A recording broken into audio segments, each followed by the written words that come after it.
In the last 3 months alone, we have employed different people in different organizations that I'm a part of.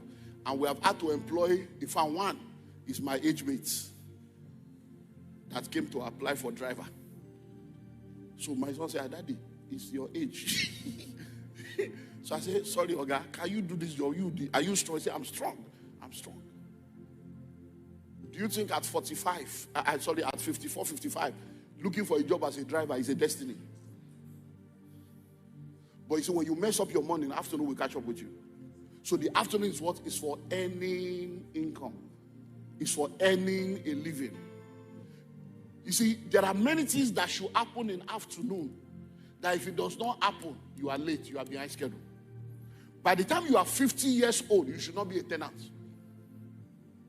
So if you are 50 years here, you are still paying rent. Your life is already behind schedule. You mean that at 50, half a century, a year, half a century has gone. One plot you don't have, a bungalow, just even one room and parlor, you have not been able to put together. Something has gone wrong. By age 50, your wife should not be getting pregnant. You should have finished giving birth to all the children you want to give birth to at 50. But do you know that people that are 50 that are not married? Hello? They are not married. That's why I always tell you to pray that prayer. Satisfy me early, oh God. Psalm 70 verse 1. Make haste, oh God, to deliver me. Make haste to help me, oh God. Because if you marry at 52, we'll give thanks. But you are late. If at 56, you give birth to your first set of triplets, we'll testify. We'll book it as testimony. But you are late. Hello? I'm telling you, you are late. At 54, that's when you'll now be waking up to be doing breastfeeding in the middle of the night, changing papa. Konoma. You will now be going to PTA meeting like a grandfather. Hello? So these are things you need to think of. You see, money matter is not just about money, it's about managing the seasons of your life. Because there are many things you are trying to do in your 50s that the energy is no more there. Do you know that when you are young, you can be insulted, it's not an insult? Rain can beat you, it's not an insult. If you are 28 now, you go to a place, the secretary insults you. You won't feel anything. You say, my sister, now, I beg now. Say, you don't have appointment. You say, hey, help your daughter, help your friend. If rain beats you now on your way to interview, at 26, you will just feel like it's part of life. But imagine that you are 54. You now get to an office, and a 26-year-old receptionist say, hey, Baba, you don't have appointment. Get out of here. You know the pain. Because you will just be thinking, in my life, this one, it will be more painful. When you come out and rain is beating you, your bone is already cracking, rheumatism. So listen and listen well. The afternoon season is for what? It's for learning. So when we are telling you marry early, when you are 25, once the morning is over, afternoon is for what? Marriage and children. That means you have 25 years to marry and give birth to all the children you want to give birth to. Speak to yourself. When the men are now coming, and this one has scale leg, this one has bow leg, this one has straight leg, you are picking and choosing like somebody in a buffet. By the time you are now 36, anything, Lord. Anything, Lord. You now become Sister Desperado. Ordinary, what is your name? You think it's a proposal. They are only asking for your name. That's not the proposal. Hello? Make up your mind. As a young man now, you are beginning to make little money. Browse. Pray. Have a desire to marry. Begin to pray for God to lead you and begin to browse. And pick a normal woman that God will lead you to so that together you start life. So that as you are earning that 280, she's earning 70 or 120, you can begin to plan together with the 350. But you will not hear. Oh. It's those ones that their eyes are doing like this. That their nails will choke your destiny. The one that the maintenance, the cream they are using alone. Your monthly salary cannot buy one tube. They are not bleaching, you know, they say it's toning. That's the one your eye, your eye will be looking for what is beyond you. You will not say, all these women are after money. Not all women are after money. Look for your size. Look for your size. Look for your size. Stop being covetous. There are a lot of homely girls, homely ladies that can enter one room with you. They are not looking for flat or duplex. One room. Not the one that will bill you. Just to go on a date, 10 million, 20 million. People that if you put their father, mother, and their own lineage together, to call us as one, oh, they need 500,000 back. Do you know that there are people that even if kidnapper kidnap them, it's bad business. They will now be coming to social media and say, I will bill you. Bill what? See your life. Which certificate do you have? What wisdom? What have you done with your life that you are billing somebody? If they give you 10 million like this, you go sleep. So you see 10 million like this, you go sleep. Hello? So my brother, we're going to deal with some of these things at the beach. I'm going to be having singles clinic. So I'm going to be handling the singles. I'm not talking to married people. They are all too much. Let them Pastor Tayo, them Pastor Charles be handling those ones. It's single people I want to talk to because the one whenever scatter, whenever I bend, make we settle. Because the Bible says what God has joined together. What of the one where God no join together? So that we'll stop, so that you're not going to join yourself. There are a lot of powerful babes in this church. Matured, godly, homely, wife material. But your eye no go see that one. You saw these chuke, worldly sisters that cannot fast, that cannot pray. All these people that don't know God, that's the one your eye will be following until they will follow your life. Hello, so what are we saying?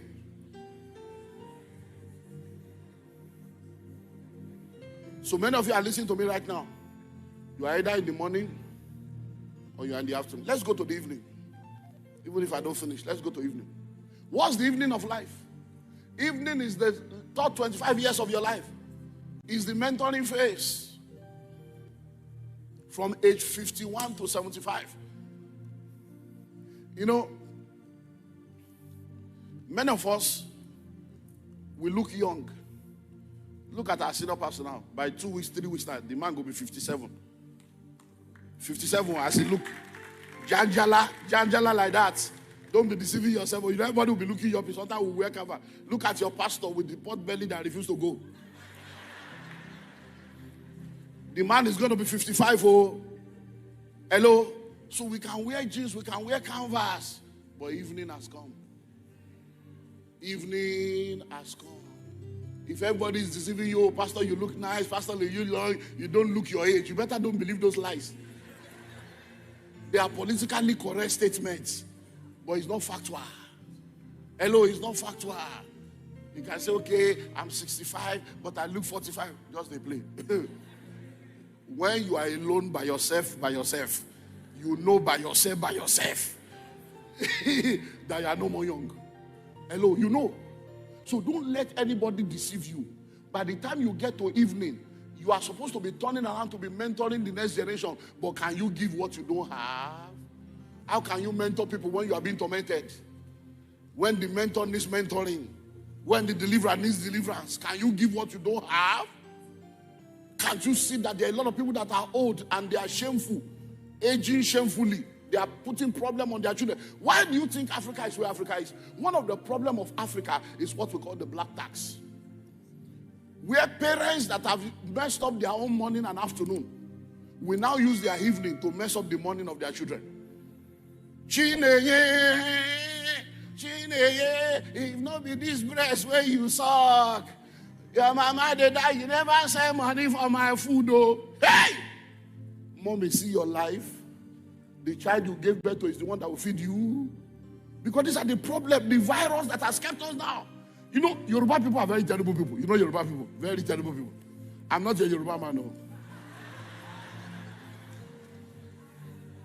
My name is Olumide Oladapo from Isalegbe in Ogun State.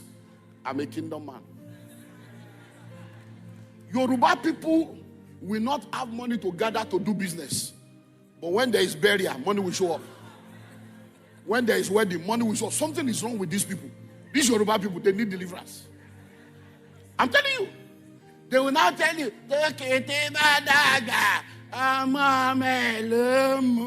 do you know what I mean? That's when the grass cutter When the grass cutter is old, he will be sucking the breast of his child.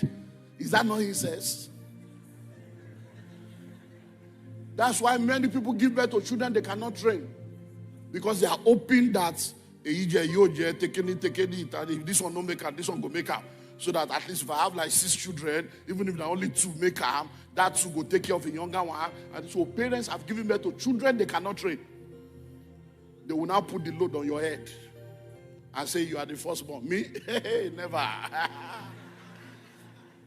1997, I call family meeting. My father is here, my mother is here. 1997, I sat everybody down. I said, listen and listen well.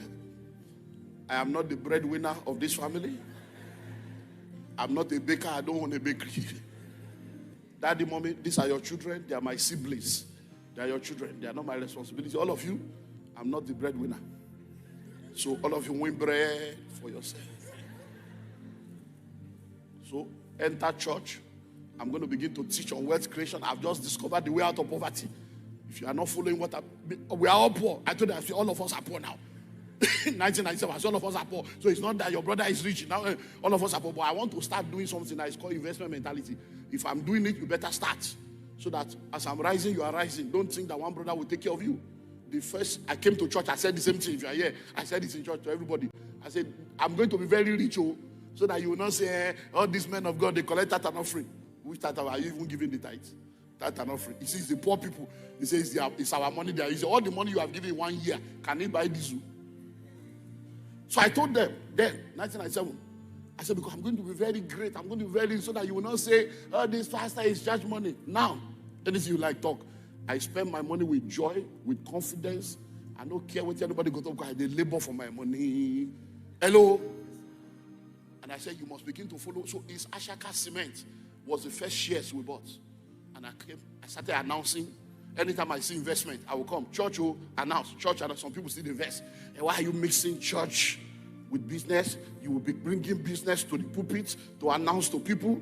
No verse, so I've been wanting your life change. My thinking be say, what are they do when they help me? Make I introduce them to you. Some will work, some will not work. I don't know say they verse you. Make no verse, so I beg. Make no verse. I don't go announce again. Hello? My sons and daughters that come to me, I will tell them in private.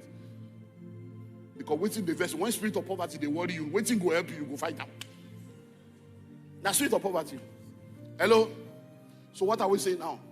Thought 6. I close with this, and I'll continue from here again next week. Now listen. I moved into our house where I live 16 years ago. Don't they? 2008. 16 years ago. Minus 16 years from my age. I moved into the house. Then I got security to be at the gate from a company. And then one day they called me from the company and they said, one of the security has gone, but they're going to send somebody else. I said, no problem. Then I went out. By the time I came back in the night, and I was, is he hooting the horn? What's the English? Papa, the hoots, I mean. Hooting the horn, owning the horn. Whatever, you understand. Whether it's owning or hooting, and they press on. Papa. All of a sudden, a man was opening my gates and was shaking like this as he was moving the gate. Look a little closer. I said, am I in my house? It's my house. So immediately I entered. I said, sorry. Before I even spoke, yes. Baba. I'm lawyer. Ecomog. Biafra. I said, sorry. I said, Papa. Because I don't even know. I said, Papa, are you okay? Are you working? He said, yes. I said, how old are you? 68 young. 68 young. I said, I'm sorry. You cannot do this job. You cannot do this job. He said, I know. My son. He said, he mouth come out. He said, my son, I need this money. I said, Papa, you cannot do this job. I entered the house because how can I be in my house? I'm not even 40 yet. As a young 38-year-old boy, somebody as old as my father will now be at the gate, opening gate for me. I will not be able to sleep. my mind no go take am. So I called the people. I said, please, I'm going out tomorrow morning. When I return, I don't want to see that man there. If that man die now, they go say, now pastor kill him. See all these pastors that use people, they have used the man for ritual to grow their church. But let me ask you a question. Do you think that when people gathered as young people to talk about their dreams and future, and their dreams for the future, do you think that that man's dream was to be at the gates of somebody old enough to be his child when he will be 68? That's why I'm telling you what I'm telling you now. And God forbid, there are many things that God forbid that your stupidity will permit. There are many things that God forbid that your choices, your habits, your attitude will permit. That's why we are bringing you to this class now. So that what God has forbidden, as it is in heaven, so will it be on earth. That anything that God has forbidden, me, your pastor, I forbid it for you.